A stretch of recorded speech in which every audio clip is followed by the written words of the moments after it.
Welcome back to channel Butuh Film kan bersama saya Wawan. Jos. Kali ini kita akan bahas cerita singkat anime Hamefura season 1. Tapi sebelum masuk ke ceritanya, kita mau ngingetin ke kalian jangan lupa untuk klik subscribe dan like juga guys. Ayo sama-sama bantu channel ini supaya memberikan manfaat dan hiburan ke semua orang, oke? Cerita berawal dari Katarina Claes adalah seorang wanita bangsawan muda. Suatu hari, saat berjalan dengan Pangeran Giordo, dia terjatuh. Kepalanya terbentur dan mengingat kembali ke masa lalunya, di mana dia adalah seorang otaku yang tewas dalam kecelakaan lalu lintas setelah begadang semalaman demi memainkan otome game yang dikenal sebagai Fortune Lover. Dia kemudian bereinkarnasi menjadi penjahat yang terlepas dari rute yang diambil pemain aslinya. Dia pun dikenalkan dengan seorang adik tiri yang baru bernama Kate, agar Katarina tidak kesepian. Kemudian Kate mencoba mengajari sihirnya ke Katarina, namun akhirnya membuatnya terluka dan Kate mengurung diri di suatu gudang dan merasa bersalah atas hal tersebut. Katarina pun yang telah sadar, dia mencoba membongkar pintu untuk menemui Kate. Katarina kemudian diundang ke pesta minum teh. Dia bertemu dengan Mary yang ternyata dia adalah seorang gadis pemalu. Katarina menemuinya di suatu taman. Dia memintanya untuk mengajarinya menanam sayuran. Dia mengajak ke rumahnya. Di sebuah lahan pertanian, mereka berdua menanam kembali sayuran yang layu.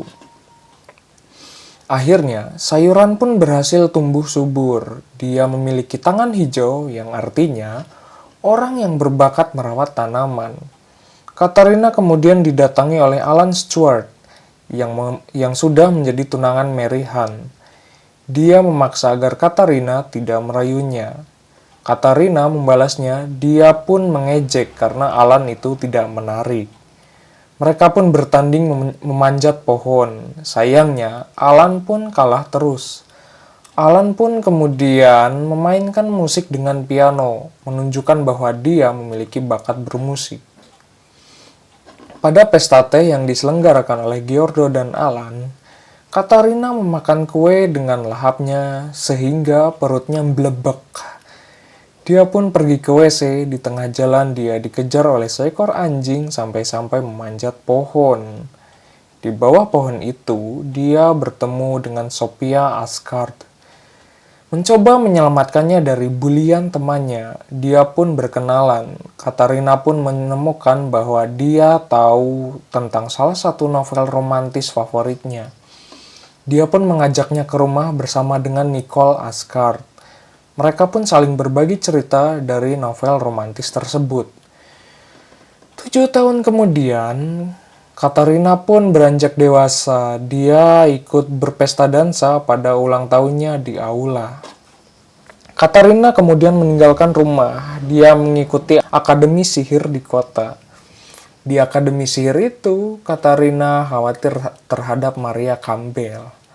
Dia adalah karakter antagonis di game itu. Dia diduga sudah menjalin hubungan dengan siswa laki-laki. Pertemuan kelas pun dimulai. Di perjalanan itu, Katarina bersama adiknya Kate. Sebelumnya Kate sudah bertemu dengan gadis sihir bercahaya. Katarina pun menginterogasi adiknya. Katarina pun menuduhnya kalau Kate jatuh cinta kepada gadis itu. Berjalan di area lorong akademi, Katarina tidak sengaja melihat Maria di arah berlawanan. Di kelas, ternyata Katarina dan Maria pun belajar di kelas yang sama. Sayangnya, itu membuat konsentrasi Katarina kacau saat pembelajaran. Pada pengumuman ujian, 3 nama siswa teratas akan otomatis masuk sebagai OSIS di sekolah itu. Katarina pun masuk ke ruangan OSIS itu. Dia bertemu dengan tokoh utama di game itu. Dia juga memberikan hidangan kue kepada Katarina. Di sebuah taman, Maria dibully oleh yang lainnya. Katarina pun datang membantunya. Dia pun memakan kue, walaupun kue itu sudah jatuh ke tanah. Sejak saat itu, Katarina makin dekat dengan Maria. beberapa teman Katarina pun sudah terpikat dengan camilan yang dibuatnya. Di suatu tempat akademi itu, Maria kembali dibully oleh yang lainnya yang menganggap Maria mendapatkan nilai bagus karena kemampuan sihir yang spesial. Katarina pun mencoba membantunya. Libur pun tiba. Katarina pergi ke ladang yang sebenarnya. Dia pun menyamar agar orang tidak mengira bahwa dia seorang anak bangsawan. Di perjalanan dia pun melihat kota di mana Maria itu tinggal. Katarina pun datang ke kota itu dan menanyakan tempat tinggalnya Maria. Rupanya, warga kota setempat cukup banyak mengenal Maria. Kemudian seorang warga memberitahukan lokasi rumahnya Maria. Katarina pun datang ke rumah Maria dan disambut ibunya. Maria saat itu sedang keluar. Kedatangannya, Karina dan Kate membuat Maria terkejut. Dia pun meminta untuk meminjam ladang yang dimiliki oleh keluarga Maria. Dia ingin mencoba menanam bibit bagus yang baru didapatkannya. Ibunya membolehkan Katarina meminjam ladang tersebut. Kemudian Maria membuat kue bersama ibunya di dapur untuk hidangan jamuan kepada Katarina dan Kate. Kembali ke rumah, karena secara diam-diam Katarina menjalankan ladang di sekolah, ibunya bersiap untuk memarahinya. Pada liburan musim panas, Geordo mengajak Katarina bersamanya untuk pergi berkencan di danau, tetapi malah mengundang semua temannya. Semuanya pun bermain balapan perahu, sampai akhirnya Katarina mengendarai perahu meluncur dengan ngibritnya hingga tercebur ke danau. Setelah itu di tepi danau, mereka menikmati hidangan kue yang dibawakan oleh Maria. Sorenya, setelah amat sangat kelelahan, Katarina tidur di kereta kuda yang mengantarnya pulang. Kemudian Katarina berbelanja bersama Nicole dan Sophia. Katarina dan Sophia tertarik pada sebuah buku novel di toko itu. Saat ditinggal oleh Sophia di tempat itu, Nicole mengatakan bahwa ia ingin selalu berada di sisi Katarina. Itu membuat Katarina kaget. Di malam itu, Alan melakukan perform dengan bakat musik pianonya. Katarina pun berpikir kalau dia memainkan piano itu karena memiliki perasaan kepada seorang gadis. Selanjutnya, kepanikan pun terjadi di mana tugas sekolah belum dikerjakan sama sekali oleh Katarina. Dia pun mengerjakan tugas itu sampai dia tertidur di meja tugasnya. Saat bermimpi, dia teringat dengan seseorang yang diajak ngobrol di kehidupan sebelumnya, yaitu temannya. Sophia kemudian bermimpi tentang seorang temannya di dunia nyata. Pada mimpinya, dia sehari-hari bergaul dengannya. Keduanya juga suka bermain game Fortune Lover yang sering dimainkan. Sampai akhirnya pada suatu hari, dia tampak sangat sedih karena kematian Katarina akibat kecelakaan. Kemudian seluruh siswa melakukan ujian praktek ke sebuah gua ruang bawah tanah. Katarina pun satu tim dengan Geordo, Kate, dan Sophia. Kemudian saat terjadi kekacauan karena ada jebakan, Katarina pun terjatuh dan masuk ke sebuah lorong tersembunyi. Dia tidak sadar sudah menemukan batu ajaib saat dia mengalah jamur. Nicole dan Sophia mencoba menyelamatkan Katarina dengan bantuan sihir angin. Dia pun menyelamatkan Katarina yang akan jatuh dari tebing. Katarina dan Mary mengerjakan tugas bersama. Katarina kemudian mencoba menanyakan ke Mary ada satu bagian di buku tersebut yang tidak dipahaminya. Kemudian Katarina mencoba menanyakan bagian buku itu kepada ketua OSIS Sirius. Dia pun menjelaskannya kepada Katarina. Dia pun memberikan informasi ada beberapa referensi di perpustakaan sebelah timur. Katarina dan semua temannya pergi ke perpustakaan itu. Saat belajar di perpustakaan itu, Katarina menemukan buku yang berkedip dan menarik perhatiannya. Begitu buku itu dibuka, Katarina dan beberapa lainnya di sana tersedot ke dalam buku itu. Mary dan Maria yang melihat segalanya di buku itu berusaha mencari cara agar mereka dapat keluar dan menemukan satu-satunya cara adalah membiarkan untuk memenuhi keinginan mereka. Sampai akhirnya, Katarina menemukan suatu tempat di mana dia memakan manisan begitu banyaknya hingga akhirnya mereka keluar dari buku itu. Katarina kemudian mengajak Alan untuk duduk di atas pohon. Pemandangan yang dia lihat benar-benar berbeda dan begitu indah. Seorang pelayan Katarina, Anne Shelley, memperhatikan perasaan semua orang terhadap Katarina yang sama sekali tidak dia sadari. Di flashback masa lalu, mengungkapkan kalau Anne adalah putri dari seorang pemimpin bernama Baron.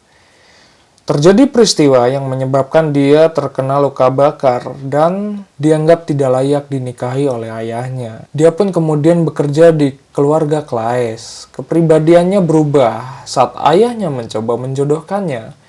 Katarina berdiri di hadapannya dan meyakinkan untuk membatalkan pernikahannya dan meminta agar Anne tetap berada di sisinya. Di sisi lain, Giordo menerima undangan dari Katarina, namun dia mengundang seluruh temannya di sana untuk membantu memanen hasil berkebun.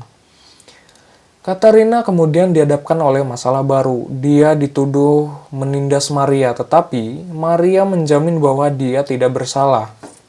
Saat di jalan, Maria hilang setelah mengikuti bayangan hitam. Hari ketiga, Giordo membawa bukti yang digunakan para penghasut untuk melawan Katarina yang sebenarnya itu bukan ditulis oleh mereka. Dia menduga karena dimanipulasi oleh sihir gelap. Maria memiliki kemampuan untuk mendeteksi sihir gelap tersebut. Malamnya, Katarina bermimpi buruk dan tidak bisa tidur. Karena kelelahan, Katarina pun beristirahat di kamar perawatan. Saat duduk di sebuah bangku, Katarina didatangi oleh Sirius. Dia mengakui telah menculik Maria dengan bayangan hitam itu. Katarina kemudian tertelan bayangan hitam Sirius. Dia pun tertidur. Dia kembali ke masa lalunya, di mana dia masih bersekolah dan berteman dengan Atsuko. Mereka pun saling membahas soal progres game yang dimainkan itu. Semua teman Katarina begitu khawatir terhadapnya. Kemudian mereka semua mendatangi kamarnya Katarina. Di masa lalunya, Atsuko membimbingnya kembali. Melepas perpisahan dengan Atsuko, Katarina pun akhirnya terbangun dan mengetahui lokasi di mana Maria berada. Mereka pun pergi bersama ke tempat itu untuk menyelamatkan Maria dan menghadapi Sirius. Nama asli Sirius pun terungkap, dia adalah Raphael Wald. Menjelaskan bagaimana Dieke menyuruh seorang penyihir untuk membunuh ibunya demi mendapatkan ilmu hitam demi ritual untuk mentransfer pikiran dan ingatan Sirius yang asli ke tubuh Raphael. Raphael pun bersumpah untuk melakukan balas dendam. Teringat kebaikan ibunya berkat bantuan Katarina, Raphael berhasil mengusir penyihir gelap yang telah merasukinya. Pada pesta kelulusan, Katarina menanyakan kepada Maria tentang seseorang yang dia sukai. Maria menjawabnya tidak ada yang dia sukai. Satu-satunya yang dia sukai hanyalah Katarina. Pada pertemuan itu, Raphael datang dan menemui Katarina. Dia bergabung dengan Departemen Sihir dan menjadi pengagum Katarina. Di akhir cerita, Katarina merasa senang bertemu dengan orang-orang luar biasa. Anyway, cukup segini pembahasan ceritanya. Sampai jumpa di video berikutnya. Bye-bye.